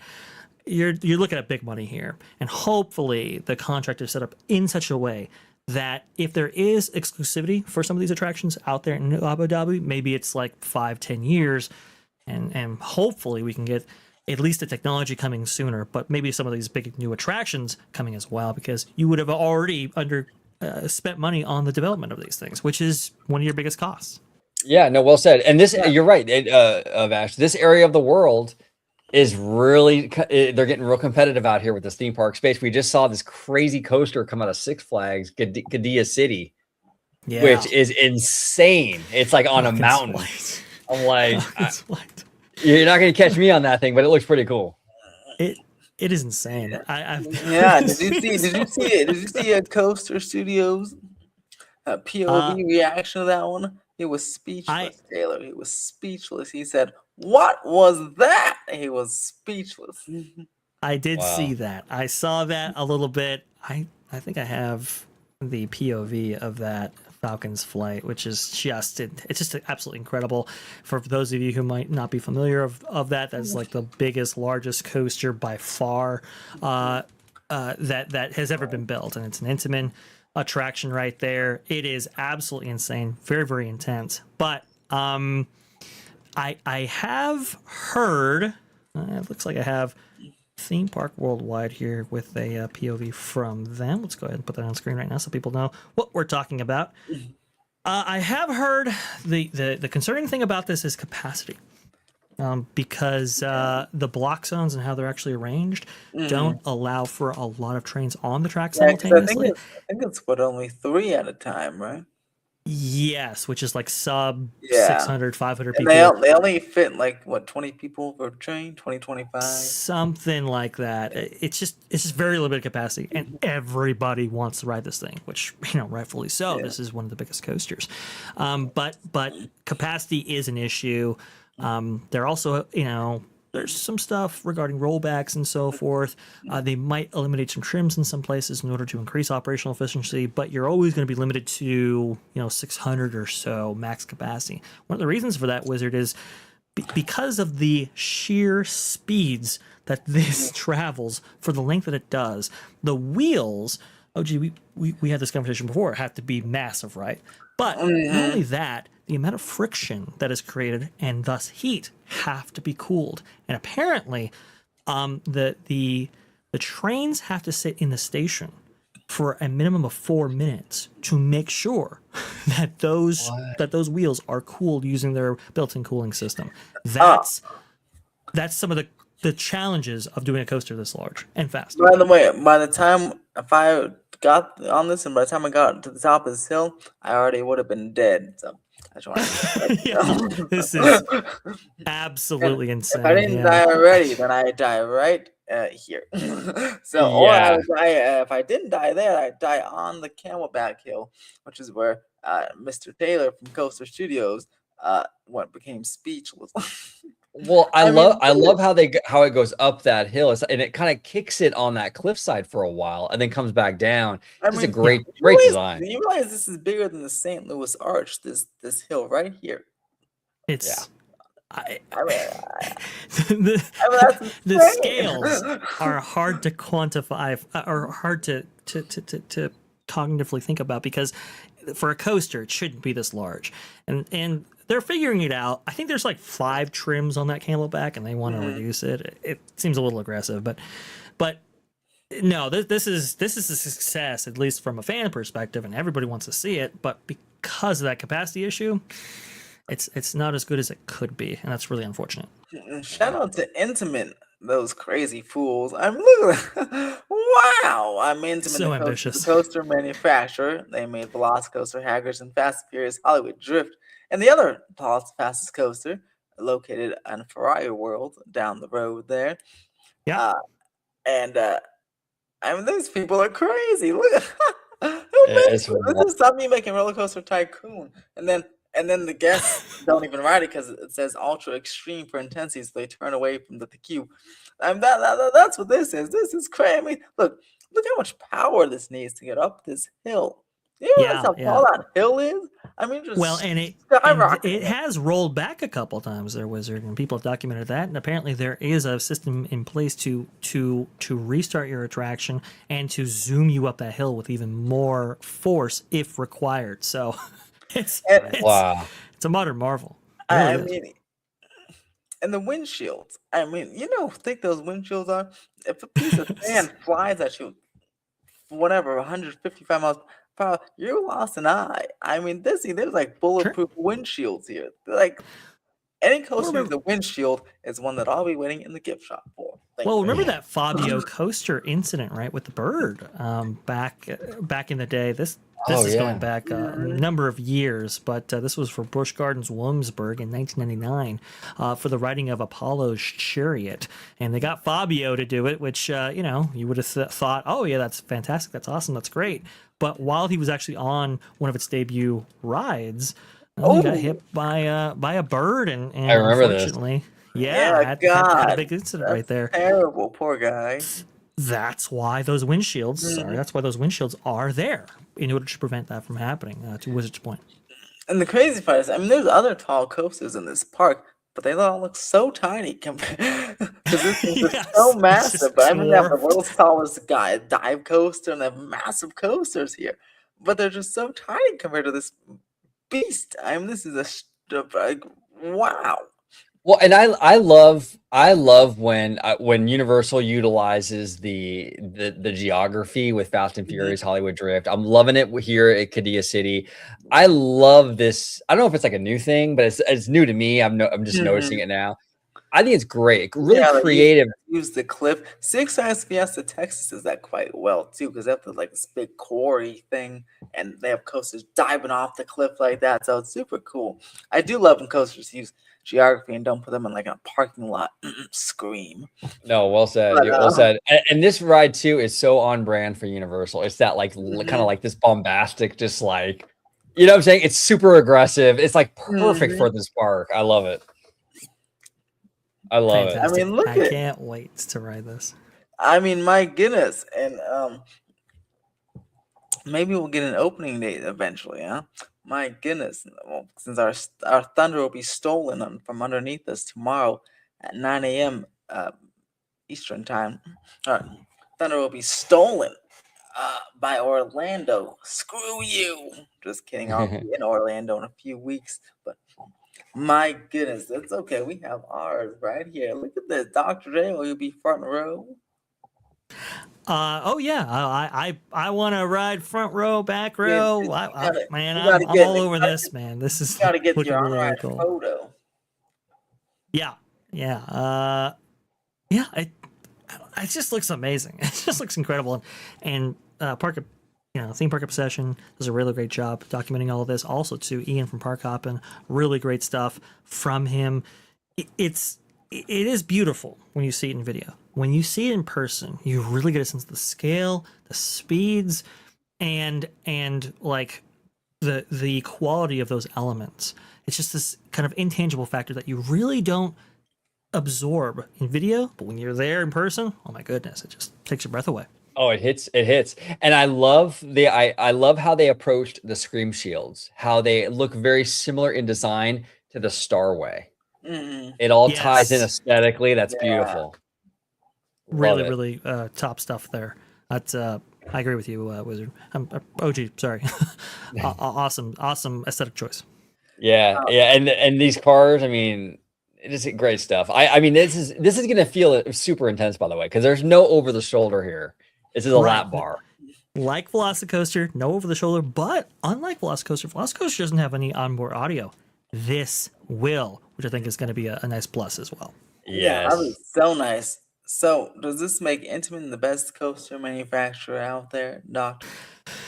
I think they take the crown. I mean, B&M for operational efficiency and quality, I know they're low risk. the coasters have been a little shaky lately. They have. I was just going to bring that up. Recently, they've fallen a little bit on their quality. They've been a little shaky. They haven't been as top tier as they have been in the past, and people are starting to notice, especially with those wing coasters and so forth. The quality of steel has gone down, and it's probably because of changing market. Obviously, not as many parks out there are willing to shell out as much as they had been previously for B&M products. So maybe that's part of it. But Intamin, they know they're on top. They have been aggressive in pushing the advancement in coaster technology and certain elements that maybe a lot of other manufacturers wouldn't. They've taken risks, they've taken chances, they paid off. They might be the number one coaster manufacturer. I was really high on Rocky Mountain Construction, but they've really fallen off, especially as Cedar Fair and Six Flags have merged. Cedar Fair has sworn them off, so there you go. Yeah, I'm waiting for that RMC T-Rex. Come on now. Come on. They're not doing very well right now, so there you go. Yeah, because they haven't even announced a lot of conversions coming up. I feel like they converted all the wooden coasters already. That's the problem, right? They need There's another- only so they many need wooden another- coasters to convert. Need another stick. Come on now. It's not good. We'll And I see, know but they Intamin's haven't, definitely on top. They haven't. Now, Wild Moose concept, the family coaster looked kind of pretty promising. I'm surprised not one has been bought yet. Because I thought that looked pretty interesting. Hopefully one. Yeah. Like, have you heard of any parks buying that one yet? No, I've not heard of a new Rocky Mountain Construction or RMC project for some time. That's kind of concerning because they were really, for a while there, they looked to be the new up and comers, and people were really excited to ride their stuff. But Intamin has just they've kept forwarding the technology, the ambition, the heights and the speeds and the different features and elements, like what you see here with Fast and Furious, it's kind of that's the premier roller coaster manufacturer right now. I think Vekoma will always have their spot, right? I think Disney will continue to use them and so forth. But Intamin, if you want something that's next gen, maybe not 100% reliable, you go with Intamin. Yeah, it's interesting. Now, Wizard, you haven't been on Cosmic Rewind, right? Not yet. Okay, so you might go next month, though, possibly. Yes, if we choose Epcot as our park, yes. Okay, because that's an interesting experience, and it might give you a little preview as to how these things feel when they turn you like this. Oh yeah, because that's the spinning. I'm excited for that one. It's super cool. Like the backwards launch. Like I can't wait to eventually get back to Epcot to eventually do that one. I think I still have the nail marks from Mindy from that ride on my arms. I remember that. Yeah. I'll say it's one of my favorite coaster experiences out there. It really is. I mean, it's right up there with Velocicoaster for me. It really is very, very strong. To think about that kind of experience and adding the inversion element to it, adding this kind of outdoor and hill kind of nearly 20 miles per hour faster. It's just great. It's just insane. It's just insane to think about that kind of stuff. So this is going to be an incredible coaster. The whole coaster world now with Falcon's Flight out is trained on Hollywood right now. So what do you think? Because Credit Coaster is an Intamin coaster. What are the chances in the next 10 or 20 years Disney redoes Credit Coaster with modern Intamin aesthetic? Because that's a very old Intamin coaster, not new, cool Intamin. Do you think they can make it cooler and at least smoother a little bit? But you think they'll eventually contact Intamin to a full retrack? I know they've replaced the loop a few times, but like a full, basically a new coaster, Intamin style Credit Coaster, upgrading Credit Coaster, kind of like with Space Mountain in Tokyo, but like just Space and Credit Coaster, the same thing, but like new Intamin track. I want to hear OG on this first, because I do have an answer for that, but I think his concepts for what that could be, I think are very, very good. That's one direction they could go, and then I'll tell you about the other direction. Go ahead, OG. Yeah, so Wizard, are you referring to like doing a coaster like this, like a looks of like very modern, or? Well, like so in the old Intamin track, that's what the Credit Coaster is now. That you see the track style is like very different. Right. Then, and that style was like known for its breakdowns, and they were cool, but they weren't like, they weren't on the top of the game back in 2001. Yeah, but now they make smoother coasters. Like this track would be very smooth, and then more modern, like better coasters. I was curious because every time I go on Credit Coaster, especially when I go on the loop, it's always rough for me. So I'm like, man, I wonder if they'll Disney will contact Intamin to retrack it with their new stuff, with their just new track, even the same layout, just new track. It's like this style track to kind of match their current game to be like a much better coaster and smoother coaster. Yeah, as long as they keep the aesthetics looking like a wooden coaster. Yeah, I wouldn't. It'll be like a white wooden coaster, so but just like new track to make it like a smoother, better experience. Yeah, that'd be cool. And these coasters, they do have a and big shout out to Gordon, by the way. We love Gordon. What's up, Gordon? Yes, I love Gordon. Oh, Jeff Gordon for the $5. Jeff Gordon's a great guy. Good to see you, Jeff. But these coasters have a shelf life. I mean, eventually that day is going to come where they have to address it. Yeah. And we're coming to that. I mean, Dre, what is it like? It's about 20 something years for these. Yeah. So this coaster, and the only thing that's got replaced so far is the loop multiple times, but none of the actual track I think has been touched besides the loop. Yeah. It hasn't. Like OG said, these things do have a shelf life, and I do believe this is coming up on the expiration of its shelf life. I mean, the amount of use this gets is far higher than maybe like a Six Flags park and so forth, especially for a seasonal park. Like, this gets used a lot. It has been the complaints surrounding the roughness of it have kind of increased and so forth. You can definitely see this being replaced. with the kind of modern Intamin Trek that they have, and also to modern trains, right? So Exactly. like, I was gonna ask my next question. I was like, I know and this may be a Disney thing because of safety, but with a total retrack, obviously maybe some new trains, but maybe we can get some, non over the shoulder restraints. Again, that may be a Disney requirement for safety things, but at least better. Because I know even some older over the shoulder restraints are like a little thinner sometimes nowadays. These are like Yeah. very, very thick old school ones. Very uncomfortable when I put that's why I barely go on the coaster because it's very uncomfortable overall. Putting the thing on, going on the rough loop, going on the, it's just very uncomfortable. So if it was like better, like experience, which is yeah, new I mean, you trains, could do a number of things, right? You older can replace trains. the track, you replace the Yeah. trains, you can replace the restraint technology actually used for more comfortable experience. Obviously, that's one of the biggest complaints about this. Like Yeah. you said, those rough restraints kind of have those head banging going on. That's only made Yeah. worse when you actually hit the side of your head on those restraints and so forth. Yeah. But you also too aesthetically, and I'm not just talking about the white, wooden coaster portion of it. I think they would maintain that. But look at the quality of the Incredibles re-theme or overlay to this. Hasn't been perceived all that well. We can improve that as well Oh, with yeah. Yes, that. get and rid that of might be jack pretty jacks on cool. the stick. That way, yes, that way it can increase the return on investment, like they like to see all the Right. time. So I'm like, get rid of jack jacks on a stick. Maybe add some cool, maybe like bouncing animatronics of jack or something at that location. Yeah, Something. there's so many things you can incorporate now Add some for cool projection mapping in the tunnels, like something that can, justify the actual reason why we would be doing it is to extend the shelf life and be a better, comfortable experience of the thing. yeah. There's just so many things you can do. But yeah, this is going back to February of 2001. Yeah, so Is how 25 far. So years. well over 25 years. And Yeah, the only or thing I that got guess replaced is the track. I mean, 25th the loop.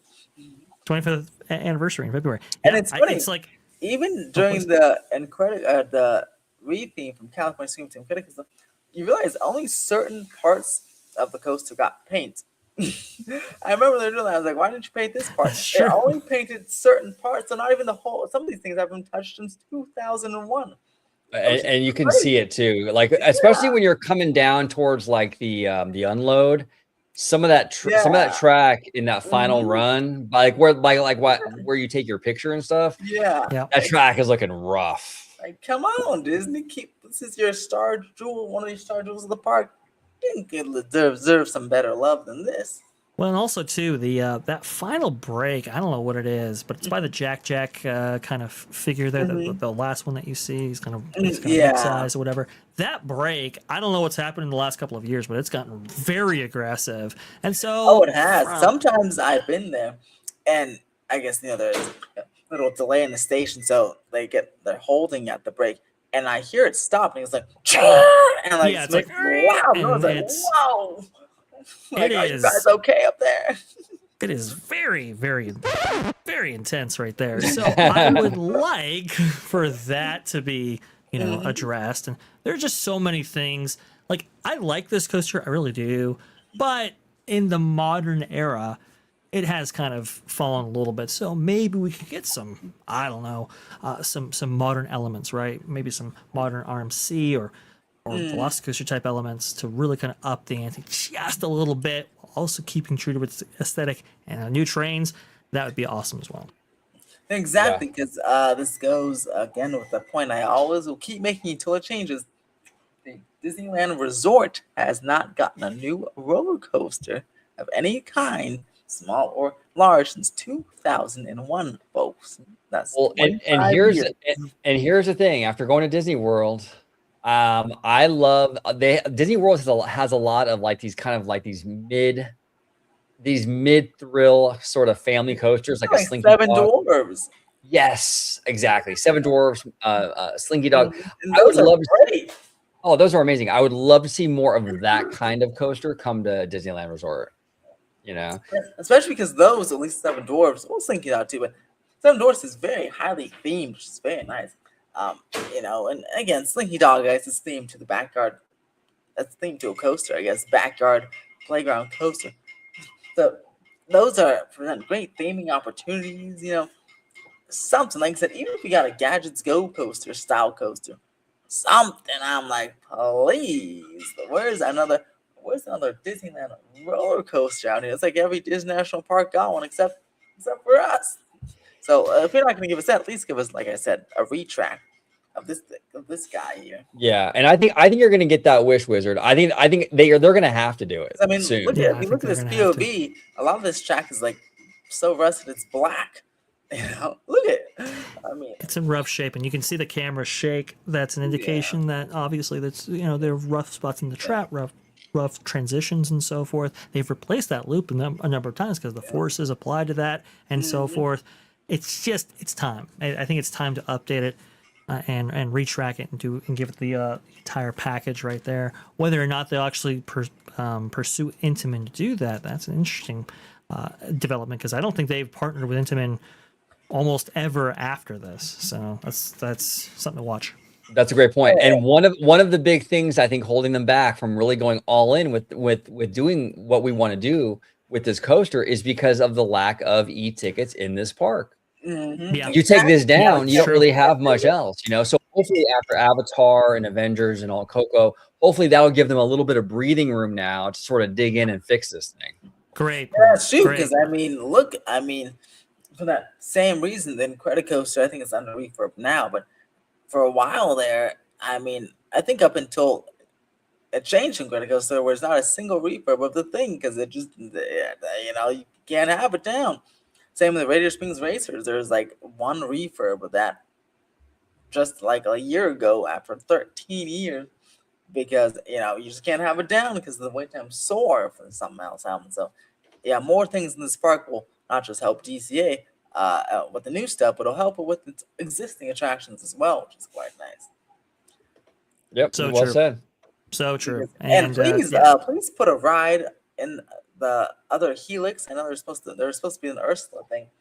way back in the day, but anything like a nice little spinner, again, anything to increase the ride count would really help the park. And that could be done in like a few months. They can just do that. That could be a D23 announcement. 2026, they have it up by summer 2027. That could be super easy. It could be Incredibles theme, tie in with Incredibles 3. When does that come out? Like in 2080? I know animation takes a while. Yeah, it takes about 4 years for animation. They announced that at the D23 Expo in 2024. Right. It's like 2028, maybe 2029-ish. Yeah. Okay. See, that'll be perfect. You can have the make a little Incredibles flat ride. Boom. Have it ready for next year. Increase the capacity a little bit, and then you'll have something for 2028 and 2029.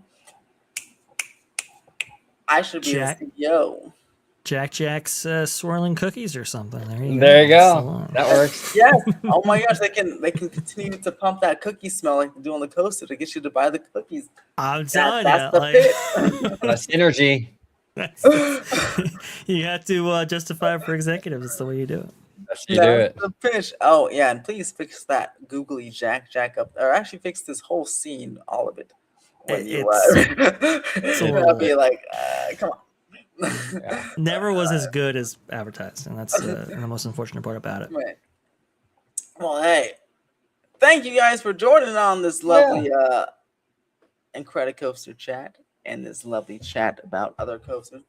We have a big announcement tomorrow. Are you excited? It's coming, Fast and Furious. Yeah, I'm super excited. Are you kidding me, Wizard? I mean, we've been waiting for this for quite some time. I remember when the rumors of Rip Ride Rocker going away were out there, and I was like, man, that's crazy. But obviously, it's probably appropriate because that ride is a little rough. Now it's gone.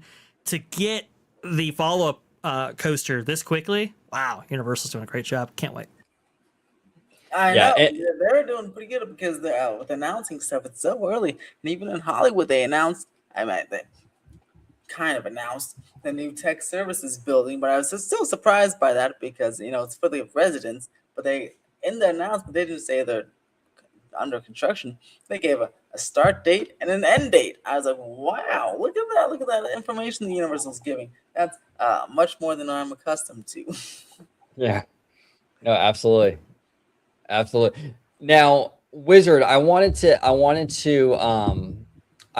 ask you, would you be okay? Because I know you like Incredicoaster, but would you be okay with them removing the ride and adding a whole new land over there?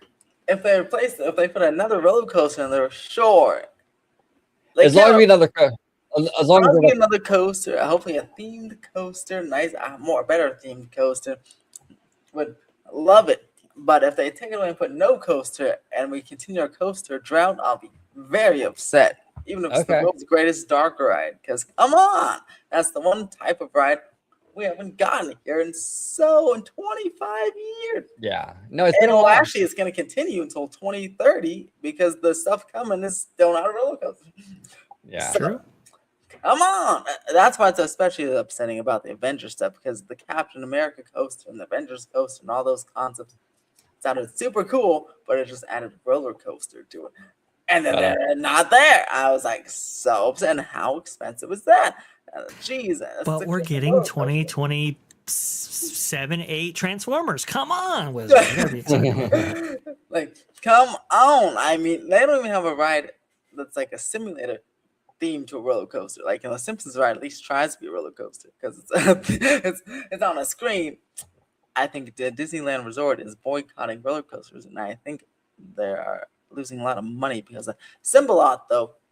Symbolot will handle a coaster. It might be space related. I think that might be one of the motivating factors, because if you're going to have big thrills and speed, you need a lot of space for ride length. And if you want to go something with slower, but nobody wants slower. So. Yeah, a Symbolot makes sense because you're going to want something a little more intense in this park, DCA. That's you got the space, you got the park. That's where it's going to go. Absolutely. Yes, please, because come on, if Legoland can do Galactic Coaster, which isn't that big of a footprint, Disneyland can replace Goofy Sky School with an indoor coaster. That'd be great. Yeah. Do anything. Well, that's another one that's looking kind of rough.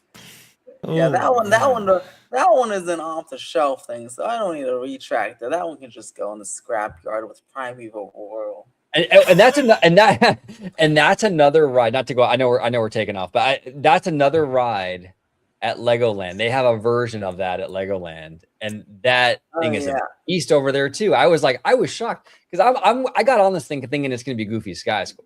The drop is like 3 times that. I was like, no, it's a 50-foot drop, that one. Yes. Which is thank you for the Canadian Mr. Seymour Duck. What's going on, Mr. Duck? I'm glad to have you as the 51st state. I'm just kidding. I kid. we got the earnings call. We got the earnings call. The Disney February earnings call. 2nd. Yes. So Seymour and I going to be announced. Let's go check out OG 55 and the Seymour Duck late night show. The Duck. Yes, we're gonna be breaking that down. That's gonna be a very interesting earnings call. I'm very curious to see what is what's announced and what Monday. Hello, weird. Yeah. Stay tuned. Stay tuned. Duck Pond. Let's go. Oh, there it is. Look, there's a no. Okay, Seymour. I have to say, your thing reminds me of what's that Marvel guy's name? Oh, Howard the Duck. Yes, that's what it reminds me of. I love that guy. Howard the Duck. But yeah, go check them out. They're gonna break it down, and maybe Dr. Dre's channel will be up. I don't know. It's early February. We'll have to see. But potentially, if it is up, he will be breaking it down too. And then maybe we'll all pop on OG's channel and break it down again. Maybe we'll be so. Unless Disney says nothing and bores us all, then maybe we won't break anything down. But well, that's the beauty of some of these. Sometimes there's enough there that you can do multiple shows on it. Exactly. At the very least, we'll get the revenue and profit in that for in the quarter, which is always very interesting, especially with construction impacting Disney World. Very curious to see what's going on in that quarter, because they're offering a lot of discounts. Side note before I leave, there's a lot of discounts at Disney World. I was looking at like 6, not only through my travel agency, but just because I was going there. I was like, there's like, they have a whole page discounts and things, and there's like 8 of them. I'm like, wow, look at these, are great. Very intense. Yeah. And I'm like, what's going on here? But I'm like, good for me. But I'm like, that's great. I think what's going on with Disney World is we're in a transitionary time right now. They're building a lot of stuff. They are competing with Epic, and I think they're offsetting basically. You know, they're trying to offset because right now you have everything's a construction site right now. That's the problem. Yeah, that's the issue. Yeah, you really should have started early. They started a little bit late. Now Epic is there, so that price elasticity, it has to be at the bottom end, which is unfortunate. So you guys go to Disney World and book your trip with me because we'll get you some good deals over here. That's insanity. I mean, that's crazy. I just couldn't. I love, by the way, and I always love this about you, Wizard. I love how you always pivot to the sales tactic every time. Right. Every time. Wizard is like on it, dude. Book I love it. With me, discount. Book with me. Disney needs the money, yes, and we are gonna give it to them. Maybe. Too much construction won't be cleared anytime soon. It'll be a while. It will be a while, folks. We can go and wash the walls. If you could either book with me or become a YouTuber and go to Orlando and document it, because you'll make a lot of money on your videos. Because boy, a lot of content for us. Oh boy. Yeah. Oh no, it's content galore. Yeah, we got a lot coming. OG and I and maybe Dr. Dre. Galactic Coaster opens up March 6th. So I think, let me look at the calendar. On March 7th, we should go to Legoland and ride this thing. That's interesting. Ooh. That's a Saturday. Come on. That's a Put in the Saturday. calendar. We're gonna talk about it. We're gonna talk about it right now. Where can we find you, OG55? Yeah, you can find me right here on YouTube, talking theme parks, talking studio, talking financials and nerdy stuff with Mr. Seymour Duck. Right here on YouTube, also Instagram, Orange Grove 55, and also on X, Orange Grove 55. And Vashy Sky. Oh, you have the American flag as your keyboard there. That's nice. I do. American you know. 250 soaring across America. Let's go. Where can we find you, Vash Guy, on your new channel? Best place eventually is going to be you're going to be able to find me on my new channel. So if you're looking for that Vash Sky content, trust me, it's going to be coming in and coming in big. People have wondered, hey, where can we find you? And we want to go ahead and hear your voice, and we want to go ahead and hear your take on things and so forth. Well, you're going to be able to find that at the new channel. Very, very cool. Going to be debuting very, very shortly. Can I ask you a quick question about that, actually? Kind of a promo / question. Maybe it's too early. So if it's too early to announce it, I mean, right.